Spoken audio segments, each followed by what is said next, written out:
Yeah, so I tried to record the last death battle, and I was just experimenting with my new software, and it didn't work out quite as planned, so this time I think I got it down. So this week's death battle is Beast versus Goliath. Alright, I can't say I was totally enthused for this matchup, but let's see what happens. In 3, 2, 1, click.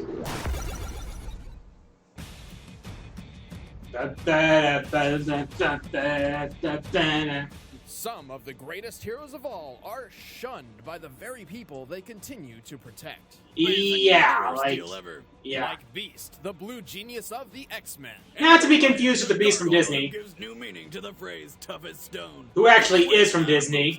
And it's our job to analyze their weapons, armor, and skills to find out who would win. Hopefully not badly. Mutation, the key to evolution. The process is slow, normally taking thousands of years. But sometimes millions. Evolution leaps forward. If that means we're all eventually gonna transform into blue hairy monkey men, count me out. Yeah. That would be insane. Show signs of their uniqueness around puberty. Not so. Yeah. Yeah, the instant he popped out, it was pretty clear that something was different about him. Namely the giant monkey hands and feet. That must have been rough on the way out. He better give dear old mom double the presents on Mother's Day. Hid his mutation from the world throughout his adolescent life. How he was able to do that, I have no clue. Constantly harassed and eventually kicked out of his own school, he was left to wallow in Seriously? loneliness. Until good old Wheels showed up and offered him a place. Wheels? That's the best they can call him? Took on the nickname that was previously used to degrade him and transformed it into something new. His code name, the Beast. Unleash the Beast! Alrighty.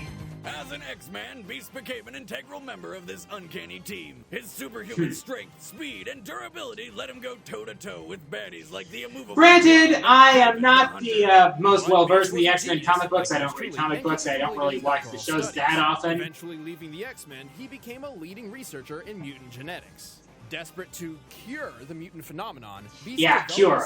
Like Autism Speaks tries to cure autism. In his body. Except it kind of did the opposite. Yeah, most experiments like that, they almost never go well. Transformation wasn't all bad, though. Fuzzy Beast could now lift over 10 tons, run over 40 miles per hour, and jump over 25 feet in the air. He also had a healing factor, which made him essentially bulletproof. Healing factor, like Wolverine, only not as good. To over a couple of hours when Quasimodo's experiments turned him blue. For a scientific genius, he never did quite figure out how to turn back to his old self. I mean, he's been able to turn into a cat man, a horse man, blue Kelsey. What? Somehow, he always ends up as his classic blue ape self. Now unable to hide in plain sight, Beast had little choice but to return to the X-Men as a teacher and a leader. As my research makes evident, it is possible to enhance the intelligence of mollusca cephalopoda, such as the squid, to the same level as that of the average human. Is even a little above average. I'm afraid I must leave early, so I'll hand you over to my new teaching assistant, Mr. Cephalopod.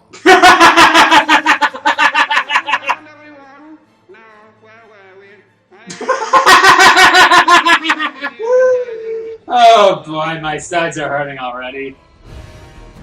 He's also a ridiculously strong fighter. He has survived hits from the Juggernaut, smashed open a tank with his bare fists, hit the ground with a punch so hard he created an earth-shattering shockwave, and lifted a solid gold oak tree.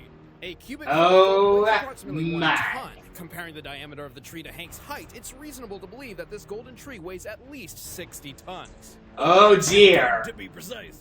Despite his athletics, oh, Wiz, you always gotta be a smartass, don't I mean, oh yeah, that's Boomstick's a smartass. Over fisticuffs. He is rarely eager to enter a fight. In combat, except when diplomacy fails, which in the world of mutants is quite often, I'm guessing. Using his brilliant mind. Like the time he figured out how to use Juggernaut's own bulk against him. As Archimedes said when he discovered the principle of displacement, Eureka. When he gets angry, he'll enter a rage which makes him so uncontrollably fierce, he's a danger even to his closest friends. Literally, rage mode. The beast within. Beast's monstrous appearance remained a permanent part of his life. he was never truly accepted by society, and even had to leave the woman he loved for fear she would become a target of mutant haters. But if he could have his way, he would spend his days hanging from the ceiling with a nice cup of tea reading Shakespeare. But we don't always get what we want, so he'll have to settle for kicking ass.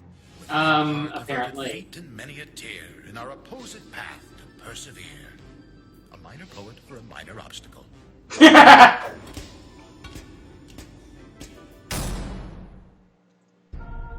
1,000 years ago, It's always 1,000 years, 2,000 years, etc., etc. It was the age of gargoyles.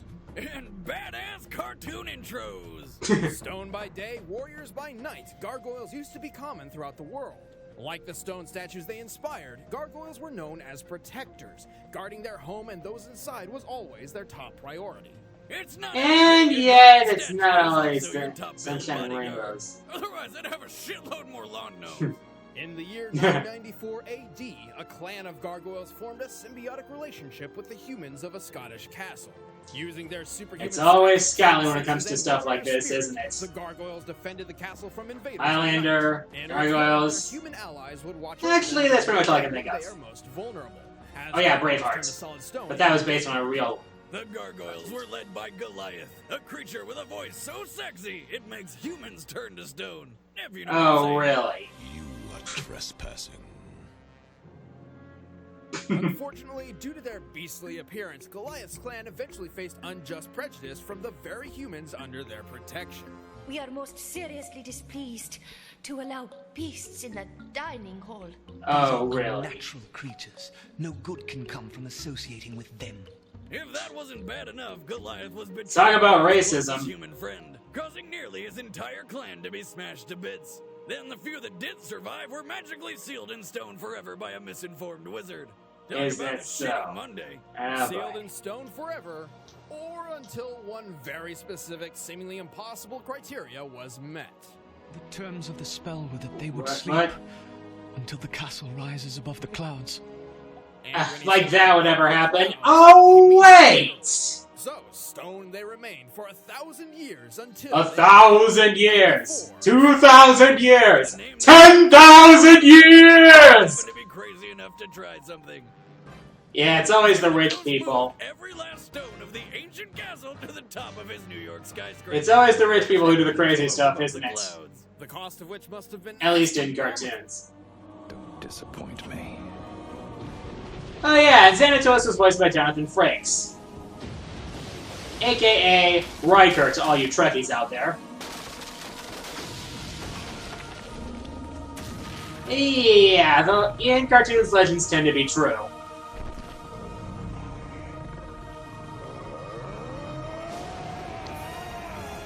Talk about a wake-up call. The curse was broken, the gargoyles awoke once again, and Goliath was tasked with leading his clan into the modern world. Easier said than In done. development, Goliath adapted surprisingly fast. You mean he was texting and watching cat videos in no time? No, this was the 90s. Oh, so he wore crazy colored clothing and used nonsensical audacious, radical. Jalapeno. Jalapeno. Jalapeno. Jalapeno. Jalapeno? Jalapeno. Really?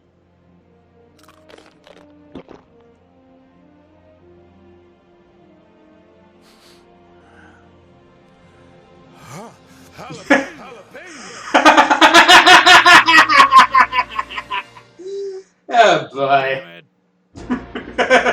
Turns out Goliath was naturally suited to traverse the broad expanse of the city with his enormous wings. Because he can glide. Goliath insists not that fly. he can't fly, only glide on the wind.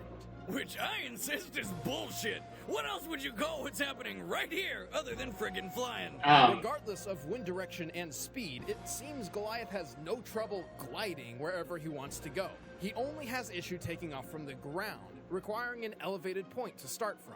Good thing you can Okay. scale giant skyscrapers from ground level without breaking a sweat. Because those claws can pierce stone, apparently. Create a small earthquake and tear through steel with his bare fists, like it was What's with the lack of text in the abilities panel? Pace with foes who use rocket-powered Really? flight, and he's tough enough to survive a fall Yeah. over 100 feet. He was even able to Editors, gliding video editors, you done effed it up. planes with machine gun while fighting in World War II. He traveled through time. It was weird.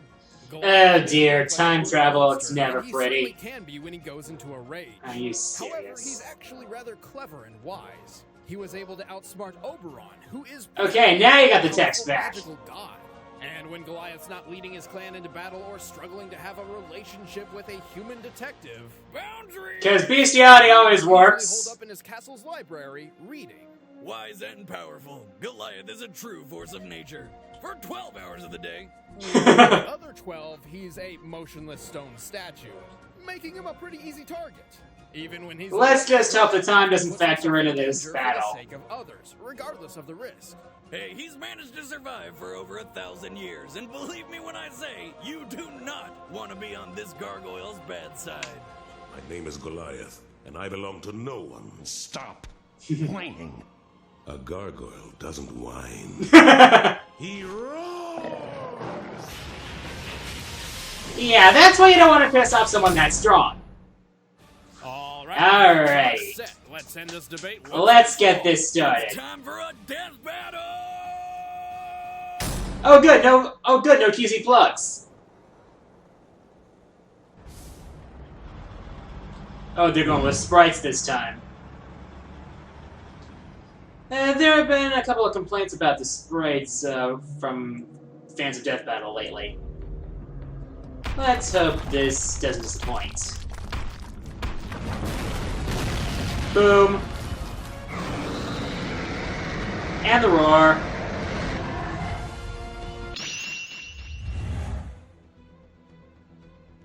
Okay, let's do this. Hey, they didn't yell fight! What gives? Ow, ow. The animation doesn't seem that stellar right now.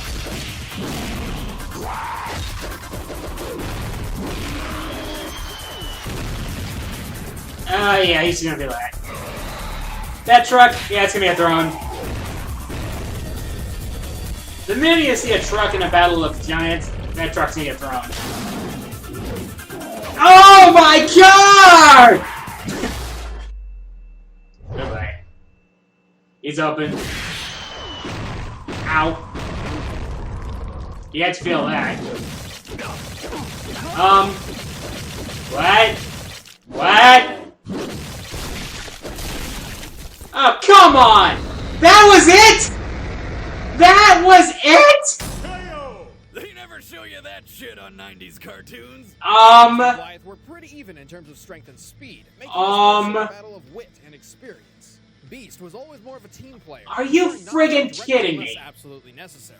That was way too short. I'm sorry. That was way too short. His combat experience trumped Beast's. Also, be careful not to misinterpret Beast's golden tree feat.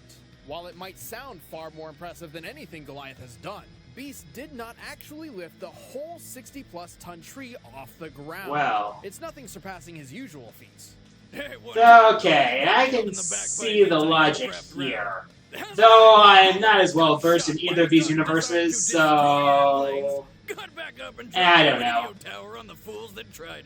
And Beast didn't wait until sunrise for an advantage for two reasons.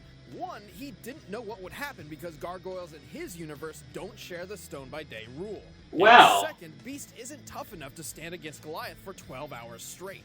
Finally, good point. Beast has fought somebody similar to Goliath named the Griffin, and only survived the fight due to his fellow X-Men Angel's help.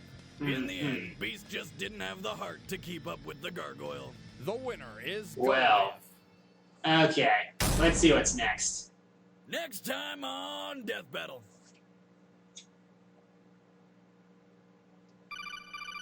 Oh, wait, my phone? Oh boy. It's Snake.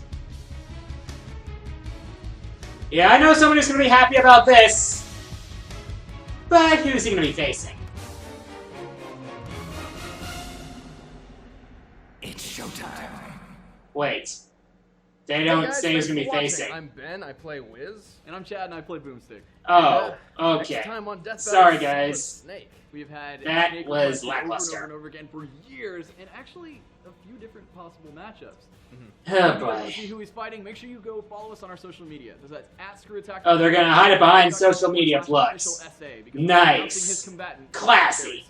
Very The classy. latest Game Over Thinker and Oh, the latest sorry. Desk of Death Battle, which is all about how Tony Stark's brain tumor once saved the world. It's absolutely ridiculous. Tumor. You need to go watch it. Right. Thank you guys so much for watching Death Battle. We hope you enjoyed Oh, episode. dear. Click like, subscribe, and tell your friends about it.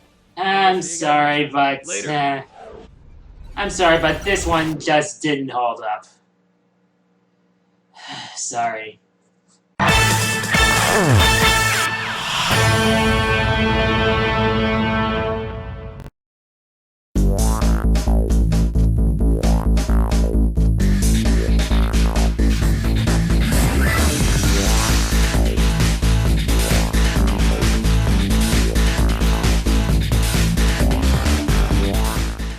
Well, that was fun. Do you want to see me react to more stuff? All it takes is a $20 or more monthly donation to my Patreon. Click the card for more details. Thanks for watching!